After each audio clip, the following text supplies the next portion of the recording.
Meantime, Kayleigh, welcome to our program and good afternoon to you. Hi, Bill. Is it true that the president, Nancy Pelosi, haven't spoken in a year?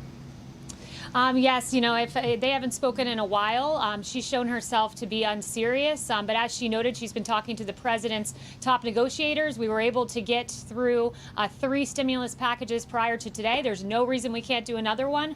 But unfortunately, Bill, what Nancy Pelosi put forward was not a stimulus package. It was an illegal immigrant relief package. Your network has reported on this. It included stimulus checks for illegal immigrants, protection from deportation for some illegal immigrants, and even said to review the files and let some illegal immigrants out into this country. So that is not what the American people deserve. They deserve much better. Specific question, is that out of the bill now? I don't know if it's out of the bill now. As I looked at it, it was a few weeks ago. It was in there. It's been in there since May, actually. Okay, what about bailing out the blue states? Is that still in there? Yeah, I do believe that's still in there. It's still a Democrat wish list, a $2.2 trillion wish list that would include that illegal immigrant protection as well. Okay, last hour, Mitch McConnell said that if the president reaches a deal with Nancy Pelosi, the Senate would take it up. Your reaction on that? Yeah, I think the Senate would take it up. And this president, we're not worrying about Republicans here. Republicans will come to the table and do what's right for the American people, as they always have.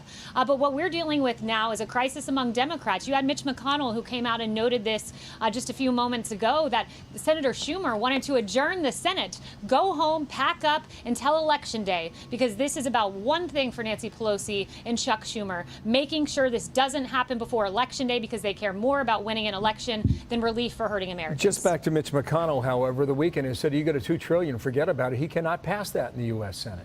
And I imagine the White House is well aware of that also. If that is the case, you're at a stalemate yet again, correct?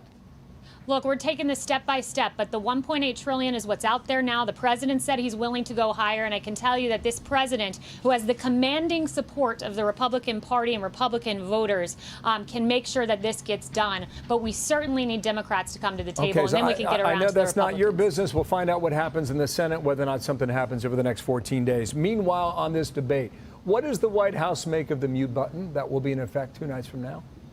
Well, look, you can mute the mic of the President of the United States, but you cannot silence the voice of the American people who are going to show up resoundingly for this president. It's pathetic what the Commission on Presidential Debates is doing. You even had Bob Dole calling them out, saying that this is not an effective bipartisan commission, and he's exactly right about this. They are staging this for Biden, and if you look through the topics, it was supposed to be foreign policy. You look through the topics, they've basically been hand-selected to set up Joe Biden for a win. It's appalling what we're seeing. Well, that might be, but the president was arguing foreign policy is not on there. But you know, the debate moderator, based on the rules, they have the authority to set up what topics are discussed.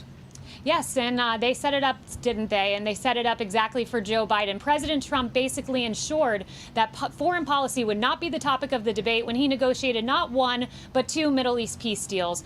He has a tremendous record. Joe Biden, meanwhile, you look at him, and worst foreign policy decision ever, never been right on it. Those are the words of Bob Gates. So it couldn't possibly be the topic, and Kirsten Welker certainly gave him some cover, didn't she? But Joe Biden says he's getting ready all week for this big debate, and we have not seen him yet.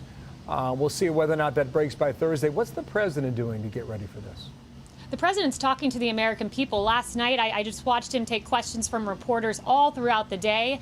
He does it every day. He's routinely preparing, but there's no better way to prepare than having a conversation with the American people. And it's amazing, Bill. We're 14 days from an election. 14 days, the biggest election of our lifetime. And what is one of the candidates doing? Hiding in a basement. Hillary made a mistake by not going to Wisconsin. Now you have Democrats doubling down on that and saying, we're just not going to go anywhere except the ice cream shop. We'll see how that works out. I've got 2 more topics in 1 more minute. Yesterday in Prescott, Arizona, you said we can beat social media. We can beat the media. What did you mean by that? What I mean by that is this media is stacked against this president. There's some fair networks. You ask fair questions. You're a great reporter, Bill. But unfortunately, there are some journalists out there that seek to be activists. And I think the American people are wise enough to discern between those asking fair questions and those setting up a political activist line of questioning designed to support the Democrat Party. Well, just getting this as well. The Senate, apparently, Mitch McConnell is suggesting that the Senate could vote on Judge Amy Coney Barrett on the 26th of October, which would be 6 days from now, which is next Monday. Are you aware of that schedule? Do you see that happening? I do see that happening. That falls in line with what we were anticipating. Judge Barrett will become Justice Amy Coney Barrett. She should have bipartisan support. She did the first time around during her confirmation, but unfortunately, again, they want to ditch Washington, don't negotiate the stimulus for the American people, and they can't even rally around a great choice. How do you if she's how do you sense that affects the election? I think it'll affect the election in a very positive way. Look, the American people care deeply about Supreme Court justices. I was looking at the top issues, and according to Gallup, Supreme Court justices are in there. People know that their liberties are affected by the decision making on the Supreme Court. Their First Amendment rights, their Second Amendment certainly are at stake if we don't put the right judges on the court to protect the words of the Constitution as written. Okay, we'll see if that comes out of committee at the end of this week. Haley McEnany, thank you for your time today from the North Lawn. Nice to see you. Thank you. Thank you.